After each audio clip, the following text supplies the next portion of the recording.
Проблема наркомании стоит остро не только в Абхазии, но и во многих странах мира, и масштабы ее распространения носят угрожающий характер. Что необходимо предпринять, чтобы оградить детей от этой страшной зависимости? Чтобы у них не возникло желания попробовать стать одним из них.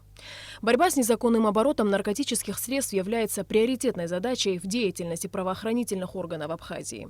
Кроме того, Управлением общественной безопасности МВД совместно с Министерством образования был подготовлен план по профилактике вредных привычек среди несовершеннолетних в Абхазии и программа по пропаганде здорового образа жизни. Мы в этом году провели анонимное анкетирование, так как поняли, что именно анонимное анкетирование нам даст возможность понять именно категорию детей, которые уже знакомы с наркотическими средствами. С какими наркотическими средствами они знакомы?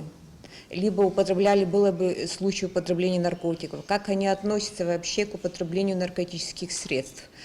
Знаете, вот в этом году анонимное анкетирование, которое мы провели среди несовершеннолетних подросткового возраста, можно сказать, что обрадовали, потому что большинство детей против употребления наркотических средств. К сожалению, тех ситуаций гораздо больше, которые очень опасны, допустим, да, вот в окружении. Это та информация, которую он слышит, это та эмоциональная пустота. Чтобы это восполнить, на самом деле одна школа не может работать, но она много чего может сделать в плане того, чтобы хотя бы создать безопасную среду. Как отметила Алина Хурава, почти каждый третий из анонимно опрошенных детей ребенок каким-то образом сталкивался с этой проблемой либо в своей семье, либо в семьях друзей и родственников. По мнению участников круглого стола, такую работу надо проводить не только в Сухуми, но и во всех городах и районах Абхазии. А проблему распространения наркомании необходимо решать на государственном уровне.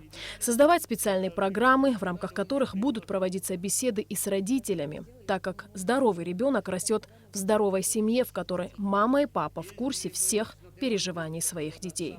Когда мы говорим о профилактике, мы в основном говорим о детях, да, о работе с детьми, о работе с подростками. Но в тех же школах кто работает с родителями? Вот мы говорим о духовной близости между родителями и детьми, но кто объясняет, не каждый родитель понимает, что нужно с ребенком разговаривать, не обязательно его, не только его нужно одеть, накормить, там в школу отправить, заплатить за всякие занятия, но ему нужно общение, вот какие-то тайны у него, вот надо родителям это тоже доносить. Первое, нельзя, чтобы их запугивали, потому что это не работает, что это тюрьма, что ты там будешь неудачником в жизни, что ты заболеешь. Показывать им фильмы, где разлагаются наркоманы и выползают черви из их организма. То есть это все совершенно не работает, а воспринимается как раз-таки совершенно наоборот. И еще второе, чего нельзя делать, это чтобы в профилактике первичной с подростками работали бывшие наркоманы. То есть это тоже как-то уже изучено, считается неэффективным и недопустимым. А все остальное, о чем рассказывали здесь уважаемые коллеги, сотрудники МВД, это, конечно, очень здорово. Это правильные методы, все вот эти в игровой форме тренинги, обучение, воспитание зрелой личности, самодостаточной, уверенной, умение сказать «нет». Как раз акценты нужно делать на этом.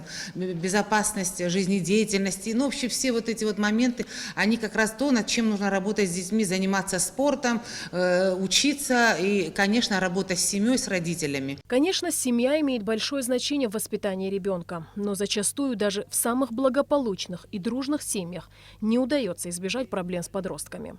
Здесь большую роль играет окружение ребенка. То, с чем он сталкивается на улице, насколько он готов противостоять чужому влиянию.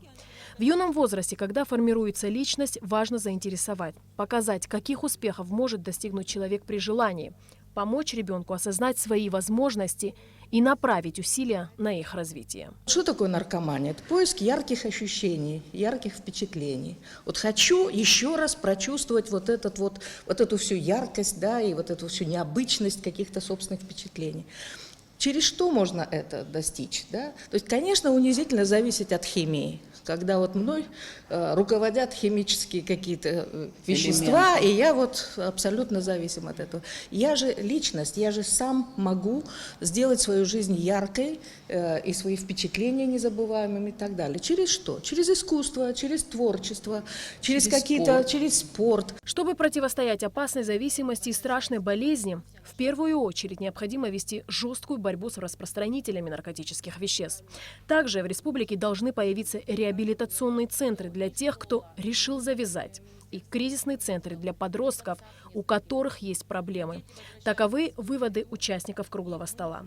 А самое главное, проблему распространения наркомании и ее профилактики среди молодежи необходимо решать комплексно и сообща. Алиса Шамба, Ирина Аршба, Ильдар Дамиров. Абхазское телевидение.